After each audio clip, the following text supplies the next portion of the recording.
I would like to begin by acknowledging the traditional custodians of the land on which we meet today, the Arakwal people of the Bundjalung Nation, and pay my respects to the elders past, present, and emerging.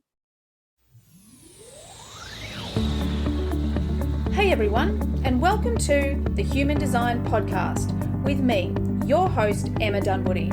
I'm a qualified master coach and human behaviour specialist, as well as being a qualified human design coach. And I work with clients every single day to answer the big questions. Who am I? Why am I here? And what is my purpose? I also assist them to transition from the person they think they should be to the person they really are on the inside. I teach people how to actually live their design instead of just knowing it. And if this is something that you want to do too, well, stay tuned or reach out for private coaching or Human Design Unpacks, where I show you exactly how to live your design. Hey, before we get into today's episode, I want to share an incredible opportunity for you to create what I believe is one of the most powerful foundations to transformation, happiness, well-being, vitality, abundance, all of these incredible results that I've experienced over the last number of years. And that is with the FLFE. I know, if you've been around a while, you've heard me bang on about it. But now I'm working with these guys because I believe so strongly in this business. In 2019, we put the FLFE, the focused life force energy, onto our home. And from that point, everything in my life amplified in a good way. And we're talking about a time in the world where everyone was freaking out. We were living in lockdown. Everything felt challenging, yet myself and my family seemed to be having the time of our life. I went from $35,000 to $350,000 that year in my business, not to mention the improved relationships, the harmony within our family, the health that I've watched this FLFE help me create and amplify, even healing things like broken bones and childhood asthma. It has been such an incredibly impactful thing in my life and my world. I mean, in lockdown, I didn't even want to leave the house. None of us did. Like, we were the only people who were really happy to be locked in a house, cut off from everybody, because the FLFE felt so incredibly good. Now, it's my belief that the way that this really works is because we're operating from this higher consciousness. It puts us in this place where it's like living and being and working and acting from a temple. How is that a good thing? Well, that means that we have access to higher frequency, higher consciousness. It means that every question we ask, we're going to get a higher frequency answer. Every time we want to heal something in our body, we have a higher frequency energy behind our healing. Everything gets amplified because everything is higher on the consciousness scale, meaning that we get where we want to go faster. And look, that's really been my results. I think one of the things that I love so much about it is noticing how much I really trust, love, and back myself. And I really think this has got so much to do with it. My plants are thriving, my animals are thriving, my kids are thriving. We're all thriving because of this FLFE. And I really believe that it is fundamental for any transformational journey and really vitality and spiritual evolution for everyone. So if you're curious, go check out the links in the show notes. You can do your free trial. No obligation, no credit card, no nothing like that.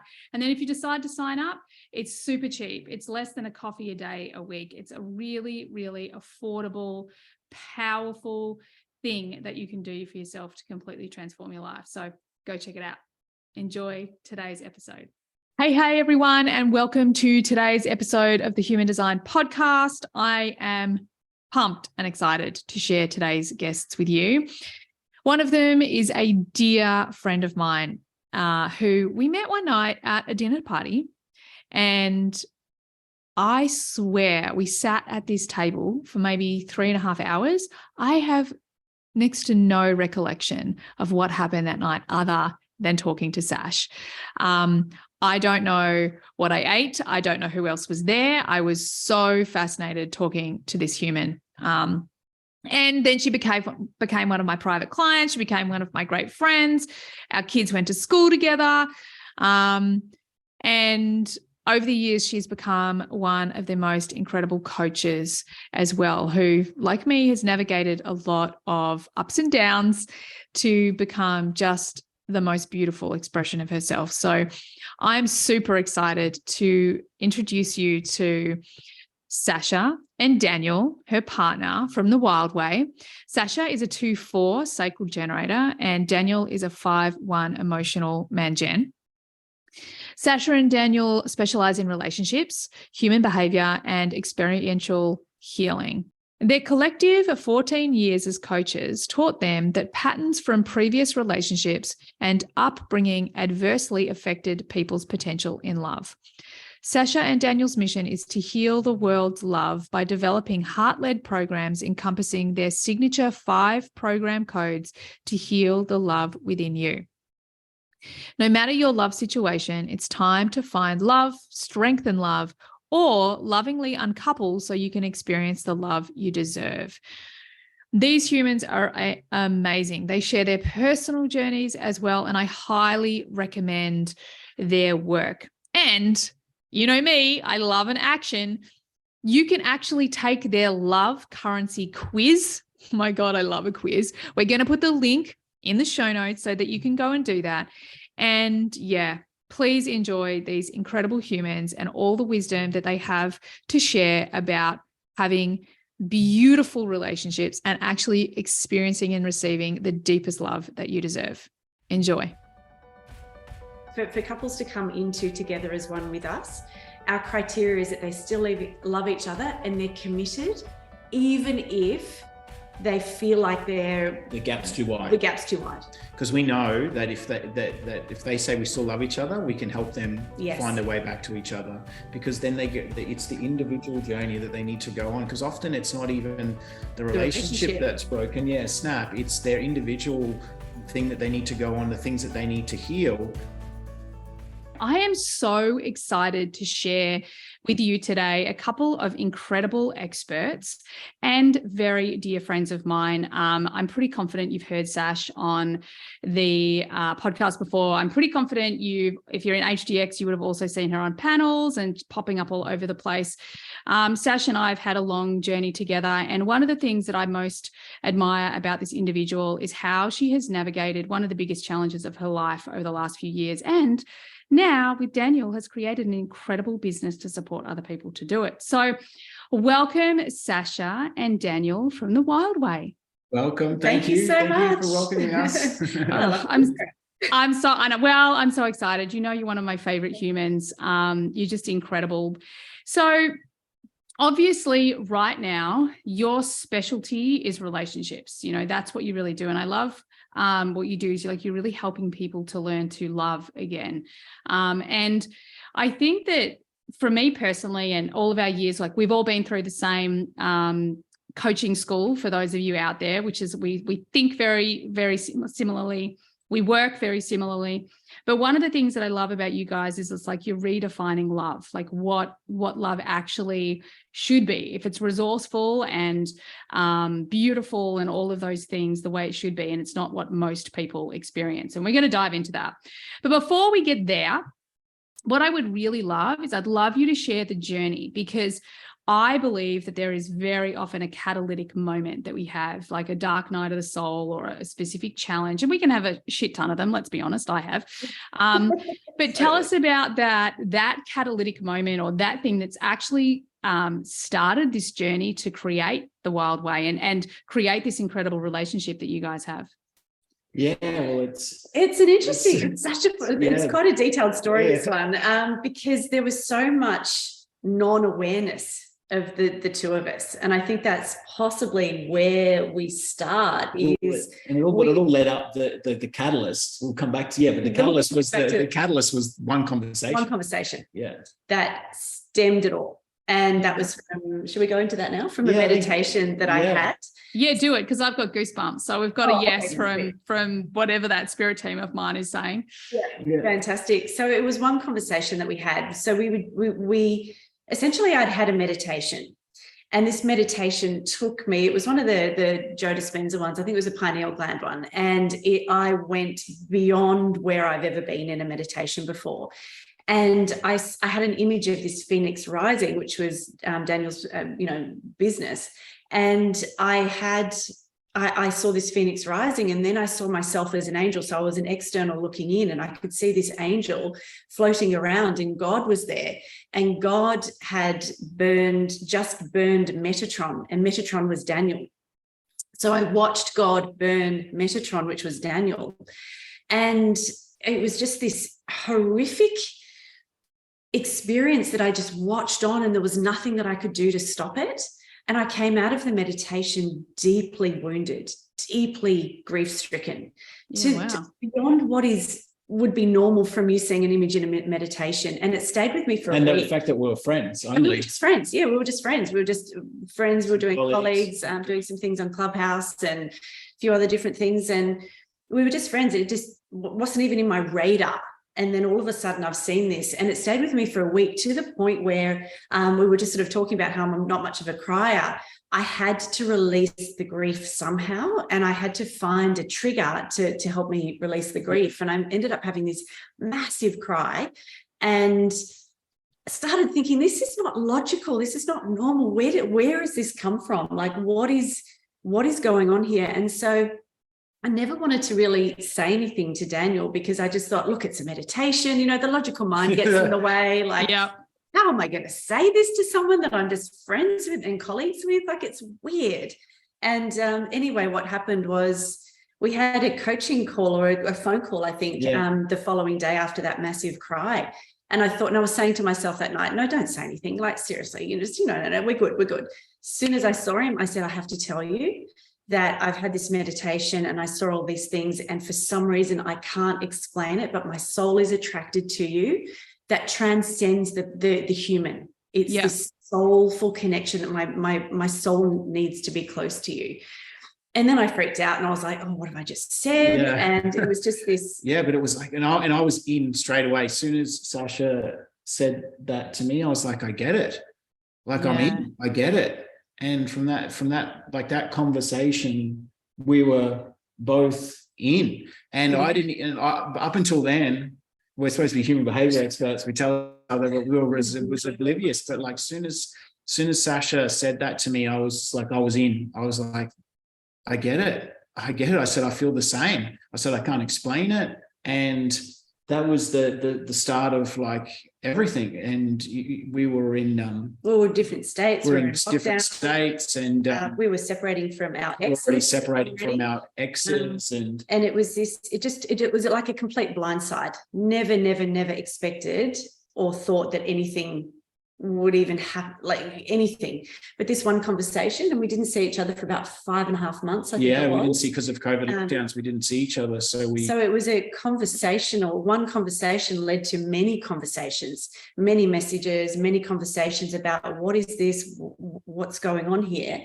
And we really built a huge foundation of communication, of care and respect. And we throughout those months, we developed our guiding principles, our 14 guiding principles, because we realized that we wanted to craft the relationship of our dreams. Yeah, and we knew that we didn't want to bring in things from our previous relationships, from our upbringing, childhood, or any of those things into this new relationship. We knew that it was possible to craft something from the start with. Like, that was deliberate, because we knew we were soulmates. Like, we said that we were soulmates a week later. Like, it's crazy. You can't, like, we just couldn't believe. I said, we're soulmates. And you said it to me in the Woolworths car park. You're like, we're soulmates. I was like, we are. And then we had lots of energy workers confirm that. And even though we just thought it, we thought we might get some energy workers to confirm it, and they did. And well, one actually said, you two coming together you're here to heal the world's love. So we've made that our mission for the Wilde Way, is no matter which stage of love you're in, that we're here to help heal the world's love. Now, presupposes that it's broken, but there are some many disconnected people out there that want more. That deserve more. Like that are going on in mediocre situations when they don't deserve that. 100%. And I actually think that, like you guys, I don't like the word broken. I don't think that there's any such a thing, but I do think that on so many levels, love is, it's a conditioned fear response, like we should be this way and we should be that way, and this is what love should look like. And what I love about the story that you've just shared is like, your minds didn't get involved. Like, I'm pretty confident, let's get into the journey, but I'm pretty confident that your unconscious mind got involved after that point, and there was probably some unresourceful crap and all of those things. But, you know, it's beautiful just to hear that story where that connection was pre-conditioning, you know, what is my definition of love? How am I meant to be in a relationship? All of those things that I think we do need healing, and we do need to shift and change, because I think we don't even have the picture. We don't even have the picture of what real deep love is and can be. I know in my relationship, like, we only got to this point after, and I say this over and over and over again, is like, we had to, you know, as you know, Sash, because I'm pretty confident you heard all the bits about it. But, you know, like, especially the second time around, this was the point where we both finally became two whole individuals that were choosing to journey through life together, as opposed to us trying to make the other one happy or be something that the other one needed. Like, all of that fell away because, you know, we got to a point where and I'm going to use the word, like, broken it enough that was it had to be completely scrapped or left. Yes.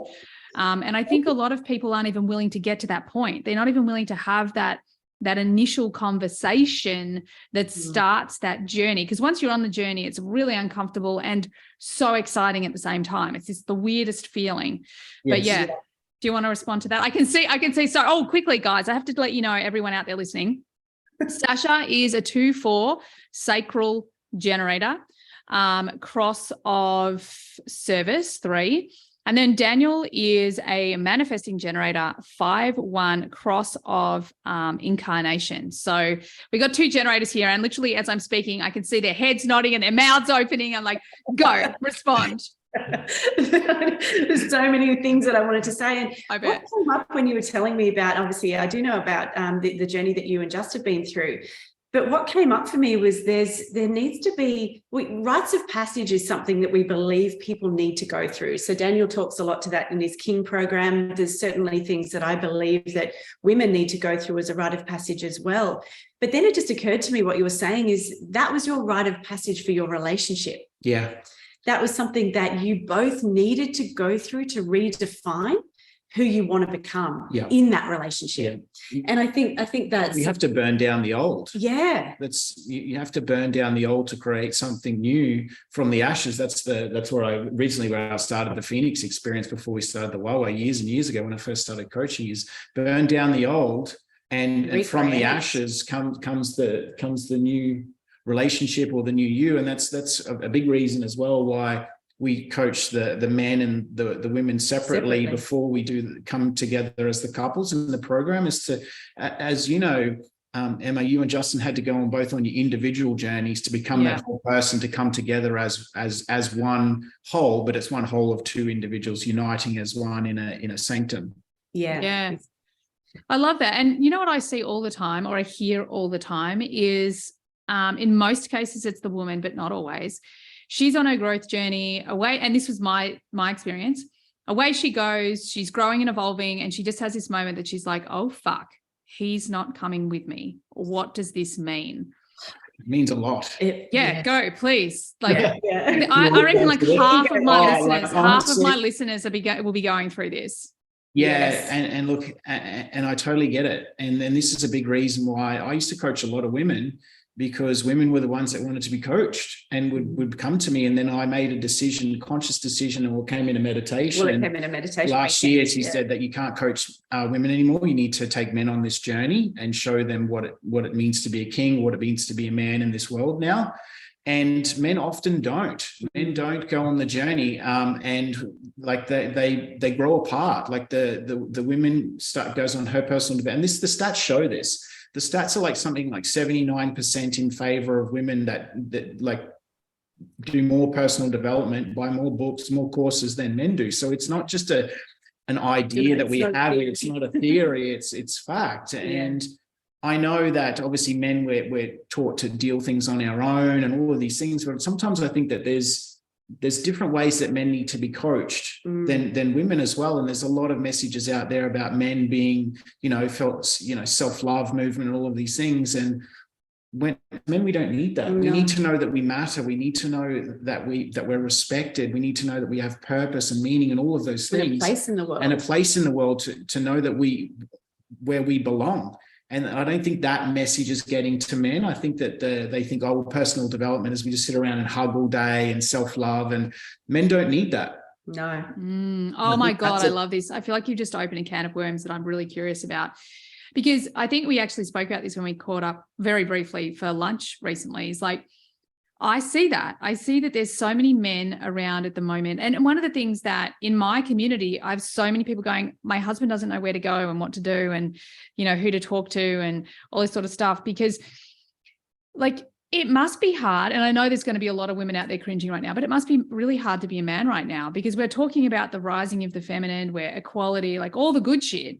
But it's also like, what we're not noticing is that it's completely fucking up the really good men we already have. Like, we have all these great men that want to show up for the women and want to be a part of the journey. And, I have the 37 in my personality sun, as you know, so equality is everything for me. And I've always said, like, whoa. We're not moving from one gender being better than the other to the other gender being better. No. It's all about this equality and bringing that, rising the equality, as opposed to saying one is better than the other, right? Yeah. I think that's where the no offense to feminists, and I believe that exactly for you, I believe in equality.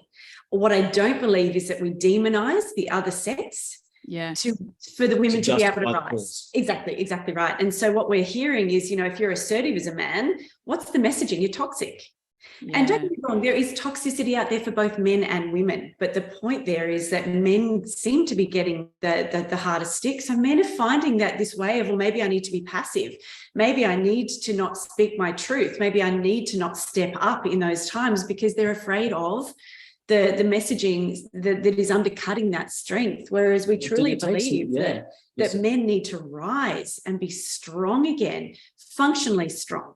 Resourceful, strong, with purpose and meaning. Yes, exactly, and like that. But men need that, and it takes nothing away from women. We wrote an article about do women need strong men anymore, and the overarching answers we got many responses. Like, women need strong men, and it doesn't. And we wrote about it that women, on average, now earn more than men, and women don't need men for anything really.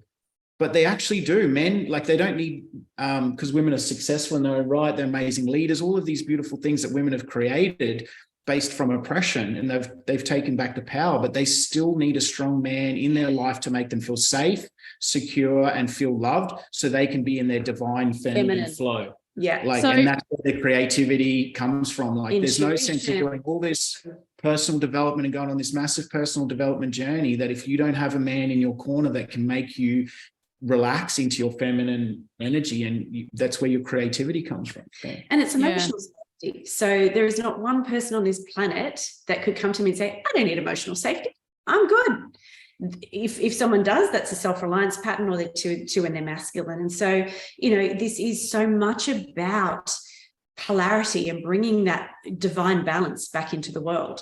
So men be strong, women need to be held emotionally, but then so do men, but in a completely different way. They need to be supported and guided with the wise sage of the feminine. That's what happens. The more that the man steps into his power and his true strength, and the woman relaxes into the feminine, she becomes the most amazing support, guide, sage of wisdom, because she can unlock all of that divine intelligence that she has access to that men don't. Yeah. Oh my God, I love this so much. And as you're speaking, like, one of the things that because it's my experience, but it's also what I see, is like, here's the thing. As women, we are rising up. We are becoming stronger, more powerful, more incredible. And exactly what you said, like, we still fucking need to be in our feminine. We still need to be able to be wishy-washy with the weather. I love that. And wishy-washy is not good, but the weather, from David Dieter's, the way he talks about the divine feminine is very much like the weather. It has to have that ability to move and flow and go, yeah, I didn't mean that. I just said that. I didn't mean that. Or just allowing us to be held and supported. And I know for me, like, there is nothing I can't fucking do. Like, I don't need anyone. You're a complete boss. No, Exactly. However, I want Justin. I want the man who, when I'm like, oh my God, I can't take it anymore. Like, I want someone to be able to go. Like, one of the things that I love about him, and we talk a lot about, manifesting generators need their champion. And I kind of feel like all women need their champion as well. It's like, sometimes I just hit the wall. And one of the things that I love about Just is like, he's all over it. Whatever needs taking care of, whatever needs, whatever I need, whether I just need him to sit there and listen to me, or whether I need him to take over everything and just get shit done, whatever it is, And I think that this is the piece, is that there are so many people busy putting down their men, where it's like, okay, we have to start seeing that as if we're rising, we're all rising. So what is the higher expression of the divine masculine? If it's not toxic masculinity, what is it? Like, let's stop focusing on what we don't want. What do we want? I love that. It's rising together. Like, it's creation versus competition. In nature is lavish, nature is extravagant, nature is wasteful. But nature doesn't compete. Nature creates, right? So I love what you said. It's like rising together. Why can't we rise together? Like the old saying is like, a rising tide floats all ships. It doesn't seem to be the way with men and women at the moment. Like, we can rise together, because the more the man rises, that lifts up the feminine, and the more the feminine rises, and we talk about this in our program, it's like rungs up the ladder.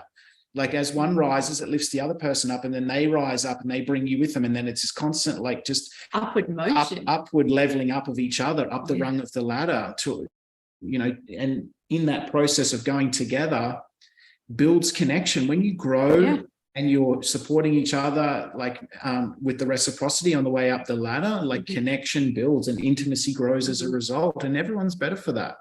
Yeah. Oh my God. I love all of that. And I'm just thinking of all the powerful women I know in my life where, probably the hardest thing for their man is like, oh shit, I need to step up. Like, and it's not stepping up in a, like, I need to be, I don't know what I'm even trying to say, but it's this stepping up as in like, oh, I need to go deep. I need to look inward. I need to do my shadow work. I need to be okay with, not taking things personally, knowing when I'm projecting my shit, like all of this stuff, because it's a pretty fucking fun place, this up here. Like, I love it up here, and getting to be that version of ourselves is like nothing like living in the fear and shadow where so many people are living. So I love that.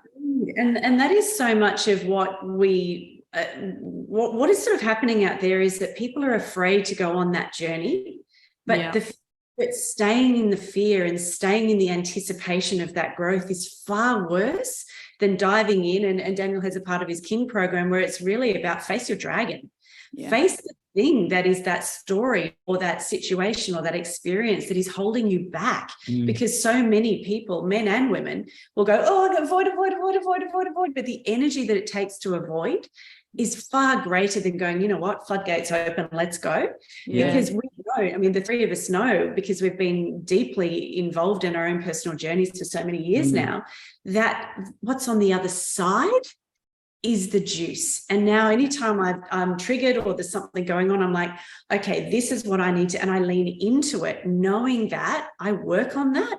And then the juiciness, the fabulousness, whatever it is on the other side, the growth, the experience, the revelations on the other side are far greater than the dip of the uncomfortable. Yeah, I want to add something to that as well. It's like, for a man, the journey's a little bit different, because the men, we need struggle. Yeah. Like, we are hardwired for struggle. There's been a lot of things about oh man, you're struggling and this and that. It's like, no, we are hardwired for struggle. We're hardwired for conquest. We're hardwired for adversity. We're hardwired to be purpose driven. Like, men will go to the depths of anything if they know that they have purpose. Like, when my life wasn't how I wanted it, like when after my car accident and I was paralyzed and all those things, like, I just had this mission that this is not how my life turns out. And I would do anything to build myself up. I wasn't thinking about loving myself, going, oh, you just need to love yourself more and that'll unfuck yourself. It's like, no, it's like men are hardwired for struggle. That's why they need struggle and that adversity that defines them. When they go, this shapes my character, this shapes who I am, that's what gives them self-worth. That's how they unfuck themselves and drag themselves out of a hole. And when they realize it, that it's not as bad as what you said, it's not as bad as what you think it's going to be. Yeah, it's so true. And I think it's like, I love hearing this from your perspective as well, Daniel. I just think it's really powerful because so many of us that are coaches and are working with people, like I work with a lot of men. However, we probably are coaching men the way we coach women without these little nuances. So I think that's so incredibly important to understand.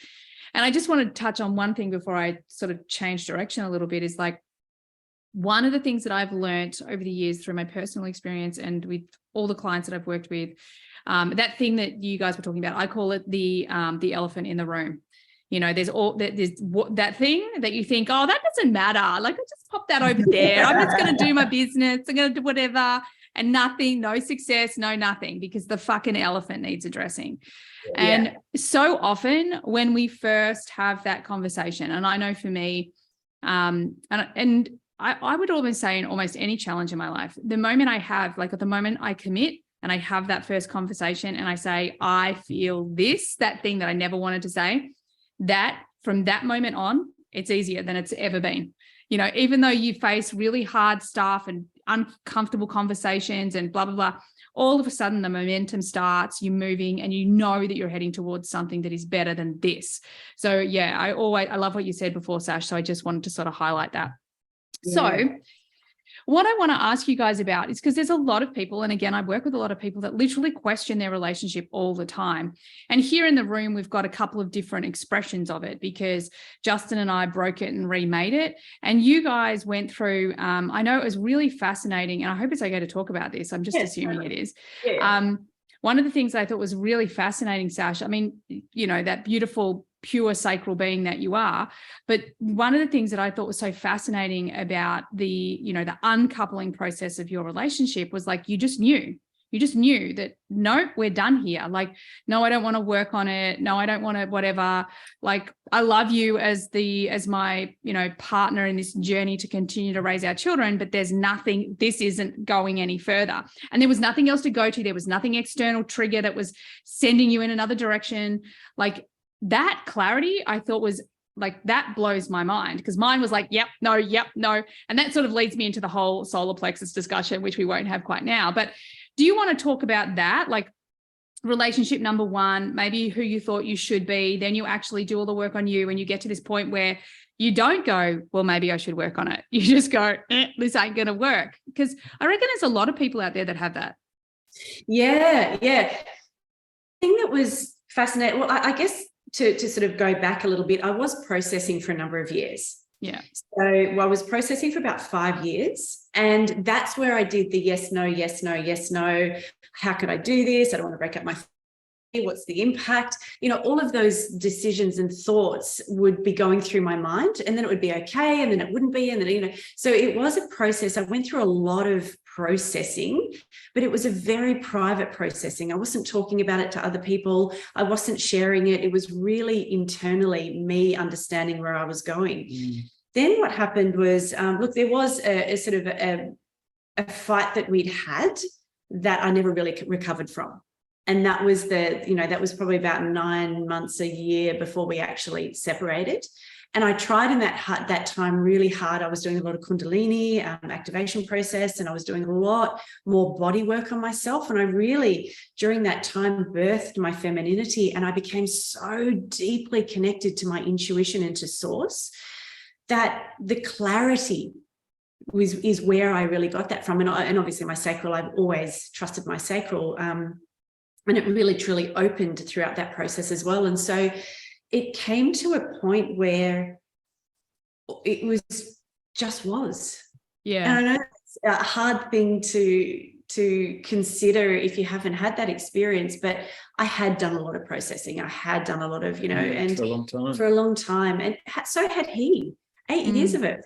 5 for me. So there'd been a lot of time where we'd really been questioning and not sure, but it was me who finally got that full clarity. And where we are today, I believe, and I'm making an assumption, he has met the most divine woman. Like, I adore her, and she adores my children, and my children adore her, my children adore Daniel. And I truly believe we've landed where it is best for our souls to land. Yeah, I love that. But I was getting so many guidances and intuitions throughout that decision. Yeah, I really embraced a lot of courage and bravery, and I went against the train of what you're supposed to do. Yeah, exactly. You're supposed to do all these things. Society dictates this is how it should be. Whereas I just knew inside of me that this is the path that I was taking for me, not for anyone else. It was about me. And it may sound selfish because, there's children involved, but what's the difference between me sticking around and us sticking around and being unhappy and then bearing witness to that than creating the same patterns over again? Yes. Correct. Exactly. Whereas now they can see that their parents are functioning. We've uncoupled in the best possible way we knew how, with the children's psychological safety as being number one. And my girls are honestly, barely affected. And I don't mean barely because it was a big deal for them, and I don't want to undermine their experience in this. But in terms of what my personal experience was with my parents separating, they're miles apart.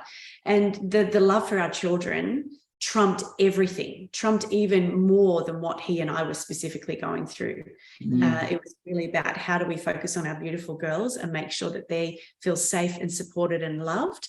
They never saw fighting. They never saw arguments. They never saw drama. They never saw anything but two people coming together still. And we still to do this day co-parent beautifully, coming together for their best interests. And that's really I love that. And I love, what I really love? It's that I want everyone out there to hear that it's an individual journey for everybody. There was a lot of stuff that went down in our journey that, again, all of my friends were telling me I should this and I should that, and you shouldn't do this and you shouldn't do that. And I was like, I'm not really interested in what anyone else thinks. I'm the one who has to live this life.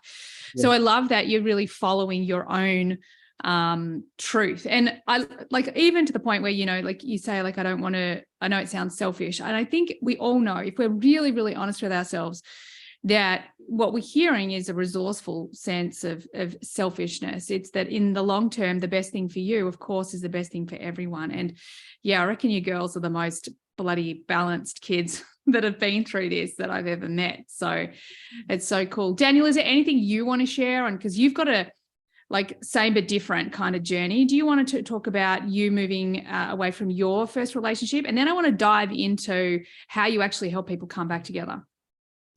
Yeah, well, experience is really it's strange. Like when we look back, our experiences really, and I guess it's no coincidence, they mirror each other, because I was processing for a very long time, and I was going, I've been ever since my car accident, been going on this personal development journey, but I really decided to go, okay, well, my life isn't how I want it. My relationship, how I want it. I want to rebuild every part of me, reinvent every part of who I am, and physically, emotionally, spiritually. And I did that, and obviously still on the journey, and there's still a long way to go, as you know, it never ends. Yeah. But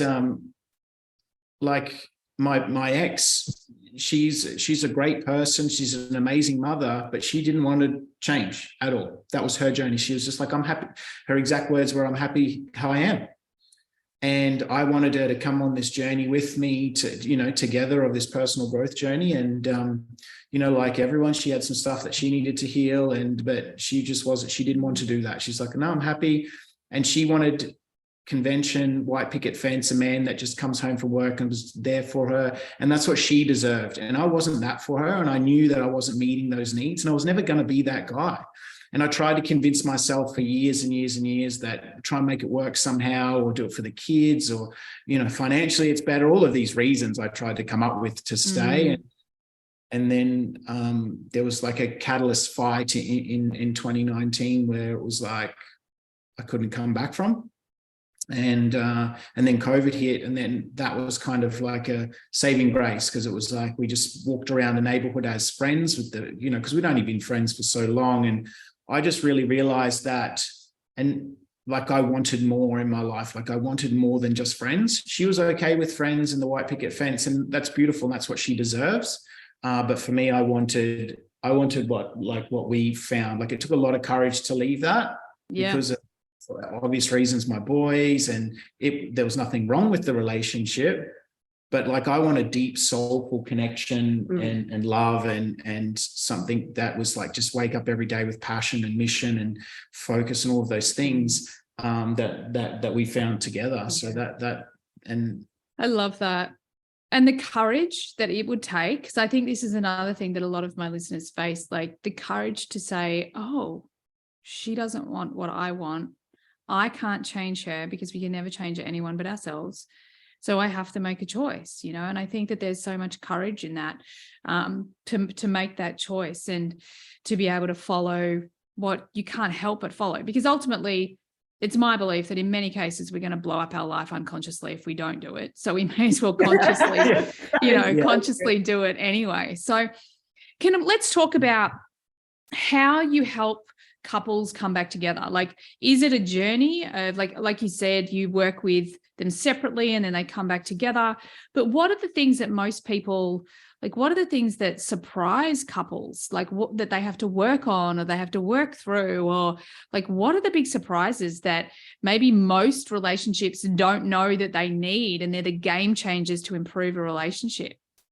Yeah, gosh, there's actually quite a few. Yeah. And I think from the experience that we've had thus far with our couples is that we find ourselves in a position, if we're feeling disconnected, trying to meet our needs externally to the relationship. So we're going out to have a conversation with friends. We're trying to get our significance elsewhere. Sometimes Connection, even love and affection for that touch thing can be from children rather than from your intimate partner. Often intimacy is not even a thing. So for what we've experienced is leading people back to each other. Yeah, that's what I was going to say. That. Yeah. Yeah. Yeah, I was going to say that. Leading people back to each other as their number one source of all of those different things. Now, don't get me wrong, we all need friends and family and people around us, and children will often take a lot of time and energy, but it's coming back to each other and creating that inner sanctum for the two of you that some couples have kind of not really understood how little they're prioritizing their relationship.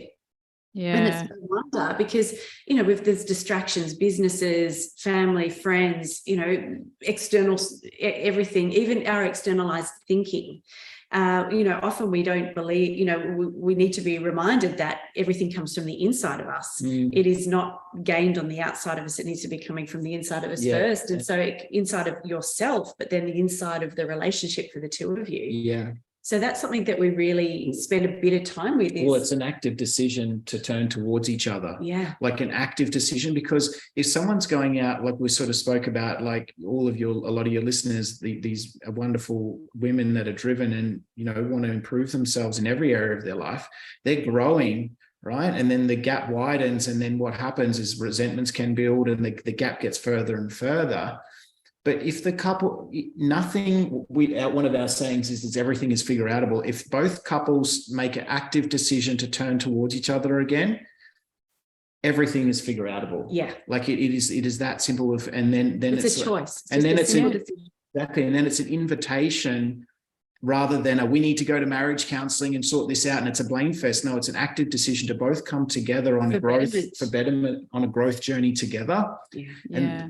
Is the most important thing. If they can do that, everything else is figure outable. Yeah, I love that. And, it just, good old line through over here, everything comes back to my journey. And I think there were two really fundamental moments for me. Number one, I remember when I was going through this, Jess and I were going through this really challenging time.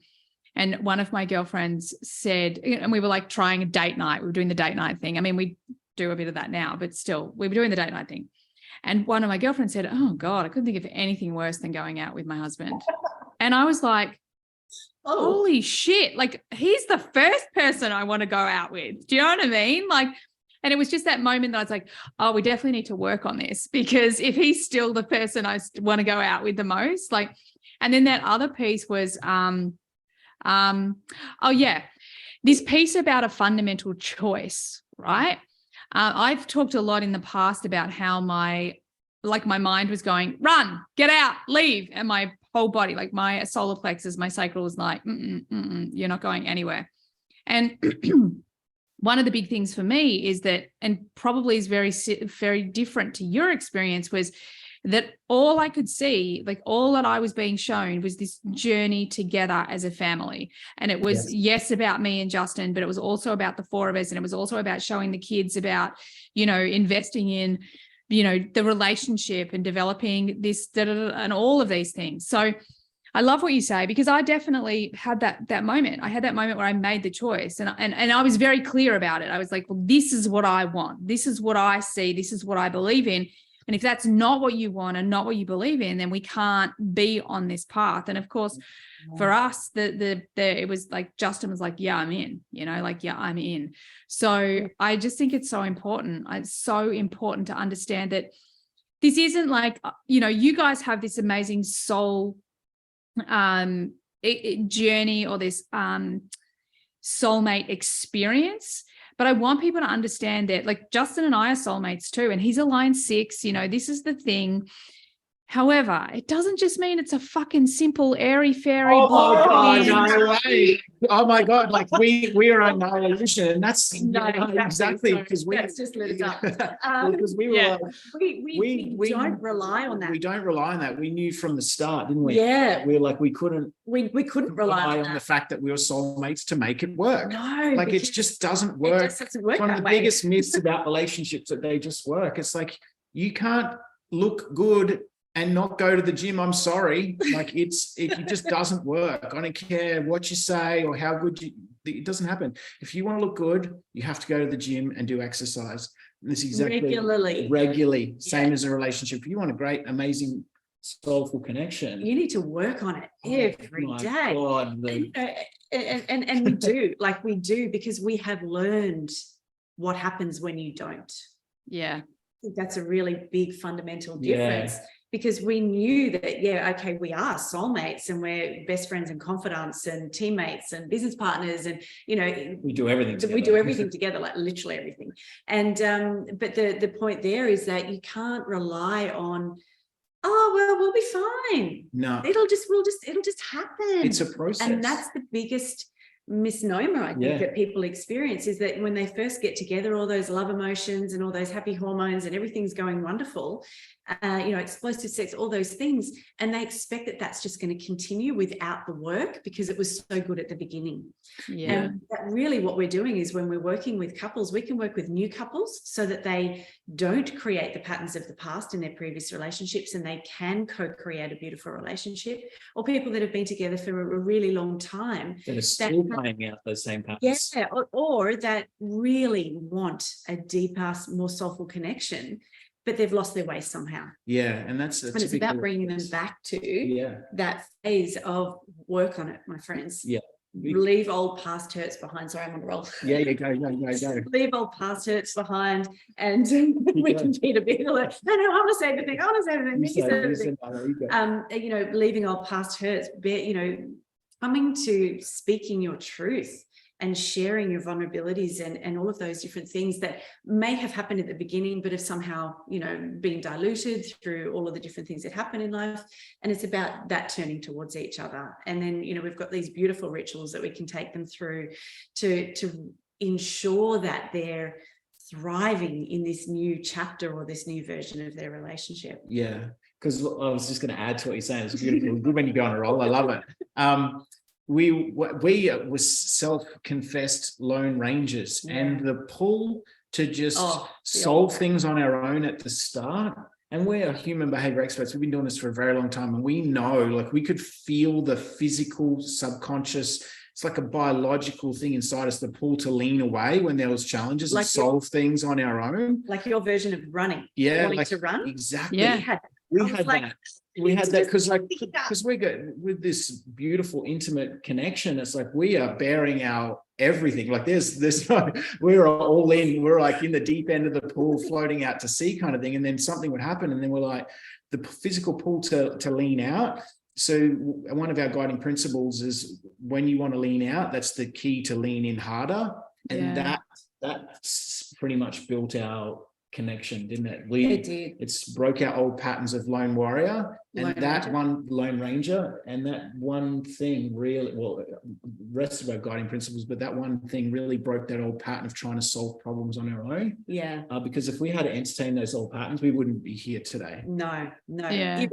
Whether we're soulmates or not. Yeah. I love that. And it's so important to understand, because I think also like the whole lean in ethos, if we just simplify it down, it's the ability to lean into whatever you're afraid of and say it out loud.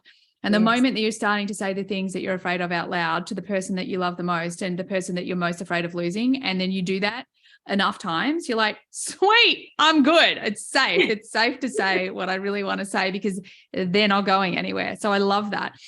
Okay, we've kind of talked about you guys and your experience, personal experience, but what about people that they have been married? Let's say they've been married a long time, maybe close to 10 years. They've got young children. They're both hustling their asses. Maybe one of them is starting to look outside of the marriage because they think it's the marriage or the relationship that is broken and they want more. But ultimately, they're actually these people that need to turn around. They need to turn and face each other. Like, what advice would you give those people? And the reason where this comes from is because one of the things that really saved me in my journey was reading that the astrology book, the Rising Kundalini, I can't remember the name of it. But they were like, whatever you do around your Uranus opposition, do not get divorced. And I was like, okay, I won't. So I kind of feel like this is a big theme that so many people, it's the opposite of what you two experienced, because so many people get to this point. And again, I hear a lot of men say this. They're like, oh, it's just so much easier just to fucking cut it off and start again because that's so scary. Like, I don't want to do that.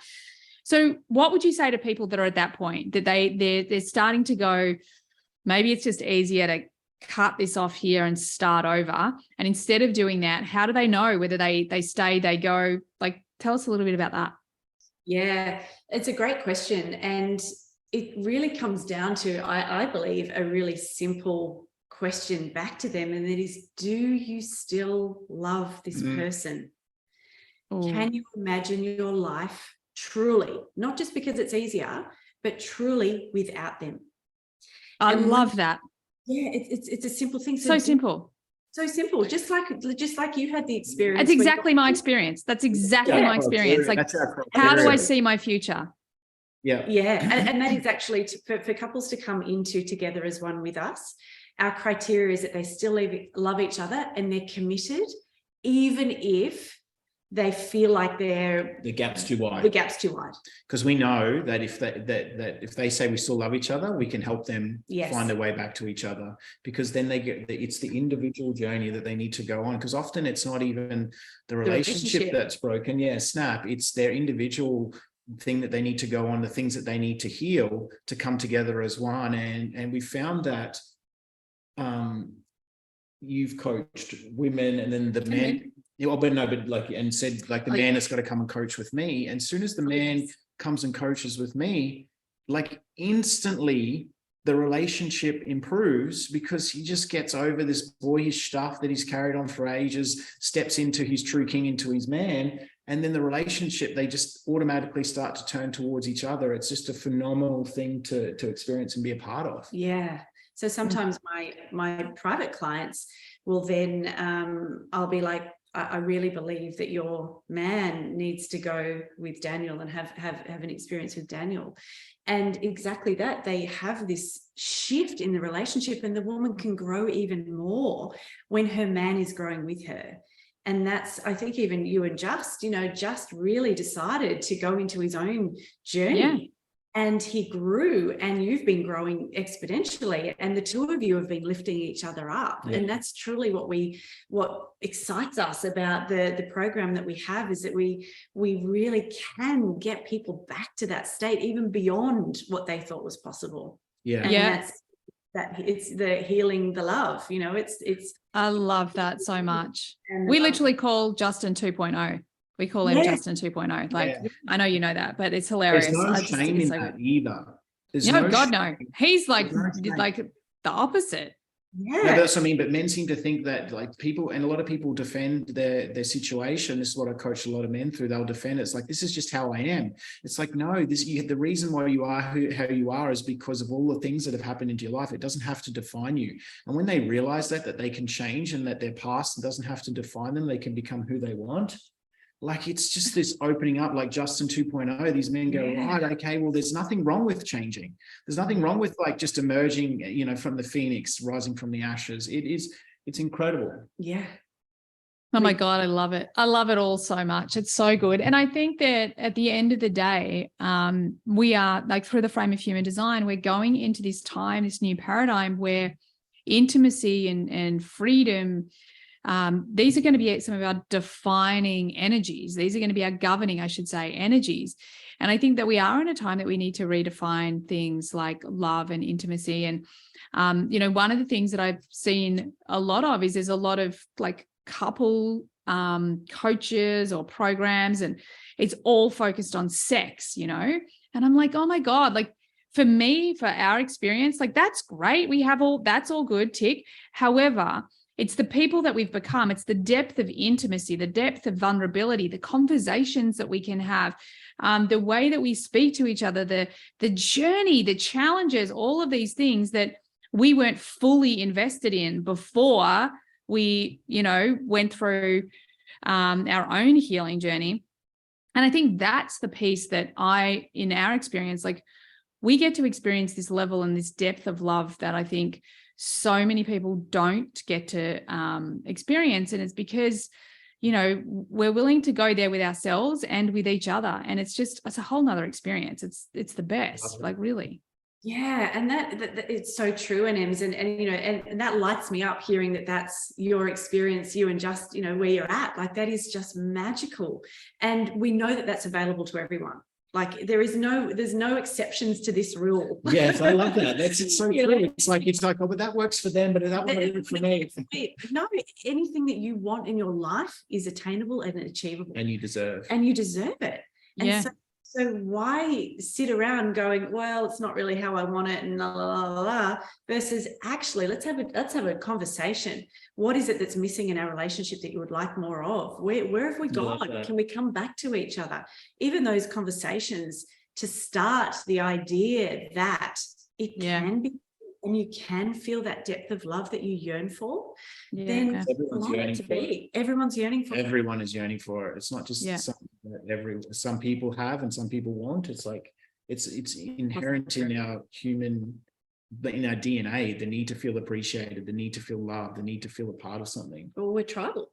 We've never stopped being tribal, even though we've all got our missions. We are still tribal beings. It doesn't mean that if we're outside of that particular tribe that we will die like in the past, but it certainly means that it impacts us and it impacts our soul and our heart. And to be living from a heart space is completely different to living from I wish, I want, I hope, I will never have space. Yeah. Oh my God, I love it. I love it. And I love that, I was listening to something the other day, and she said, if you desire something, it's already yours. It's already yours. And I think as you guys were speaking, I literally longed, and again, Sash, you bore witness to this. I literally longed for a happy relationship for such a long time. Like, that's all I thought about. I thought about it as a kid before Justin. I thought about it for such a long time in not a great relationship. Even when it was good, and my mental health was, bad, I was still thinking about it. And one of the things I don't think about now is I don't think about what I don't have in a relationship. Like, I just had this massive awareness right now. I'm like, oh my God, I never think about that stuff anymore because it's full, So I love that. Oh my God, guys, I have to let you go. We've got to time. But I really want you to share with everyone how people can get in touch with you. How can they follow you on Instagram? Where can they go and check out what you do? Let us know. Absolutely. So Wilde is with an E, everyone. So our website is the Wilde with an E, wildeWay.com. Our Instagram is _ Wilde Way. Yep. Again with the E. And where else? Yeah, just there. Yeah, that's perfect. That's it. Messages. Amazing. Reach out. We're always, we've got lots of content and if you want our 14 guiding principles, you can find that on the website as well. It's a free download. An email address and a free download. Yeah, it's a 38-page ebook and with the descriptions of them all and everything. It's all pretty. Danny Oh my God, I love it. I love it so much. Hey, will you guys come and teach in HDX one day? We would love that. We would love that. That would be amazing. Let us know. Awesome. Thank you. Oh my God, I love you. I love you both so much. Thank you so much for being here. You really are the real deal. I think there's so many people out there in the world, whether it's coaches promising the world and not delivering, or relationships. I was literally saying to a friend of mine the other day, like, I'm so done with all of these people preaching how amazing their relationship is, and then 2 months later they've broken up. I'm so over this shit. So it's so beautiful to see you guys and to know you guys and know you're the real fucking deal. I also have friends that have worked with you and that have had such great results. So if you're out there and you're listening and anything that these two beautiful humans have resonated, please look them up. Thank you so much for being here. I just love you both so much. Yeah, we love you too, Emma. Thank you so much. Thanks everyone for listening. Bye. Thanks everyone, and I trust what you got what you needed, and I look forward to having you on the next podcast. Bye for now. Thanks everyone for being here all the way to the end of the podcast. I hope you got lots of value out of it. I certainly had a lot of fun doing it. Could I please ask that you share this podcast with friends if you found it valuable?